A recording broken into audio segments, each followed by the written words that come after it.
ಅಪ್ಪ ಮೆಡಿಟೇಷನ್ ಅಂದ್ರೆ ಏನು? ಧ್ಯಾನ. ಧ್ಯಾನ ಮಾಡಿದ್ರೆ ಏನಾಗುತ್ತೆ? ಬೇಸಿಕಲಿ ಮೆಡಿಟೇಷನ್ ಮಾಡಿದ್ರೆ ಆ sense of piece, calmness, composer, balance ಇರುತ್ತೆ. ಇವಾಗ ನಿಂತರ ಯಾರು ಬಂದು ಸೈಕ್ ಮಾಡಿದ್ರೆ ಸೈಕ್ ಆಗಲ್ಲ, ಕೋಪ ಬರಲ್ಲ. ಅಪ್ಪ ನಂಗೆ ಹೇಳ್ಕೊಡ್ತೀರಾ? Close your eyes, inhale, exhale slowly. A few minutes later. ಹೇಗಿತ್ತು ಮಗನೇ?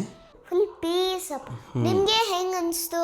ನನ್ನ ಮುಖ ನೋಡಿದ್ರೆ ಗೊತ್ತಾಗ್ತಿಲ್ವೇನೋ ಆ ತೇಜಸ್ಸು, ಆ ಕಾಂತಿ. ಹಾಗಾದ್ರೆ ಈಗ ನಿಮ್ಗೆ ಕೋಪ ಬರಲ್ವಾ? ಕೋಪ? ಹೌದು, ಇಷ್ಟೊಂದೆಲ್ಲ ಯಾಕೆ ಹೇಳ್ತಾ ಇದ್ಯಾ?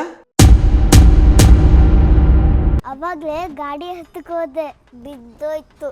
ಮೆಡಿಟೇಷನ್ ಮಾಡಿದಿರಲ್ಲ, ಕೋಪ ಬರಲ್ಲ, ಬ್ಯಾಲೆನ್ಸ್, ಕಾಮ್, ಫುಲ್ ಪೀಸ್. ನೋಡಿ ನಿಮ್ ಮುಖಾನ, ತೇಜಸ್, ಕಾಂತ ಎಲ್ಲ ಇದೆ.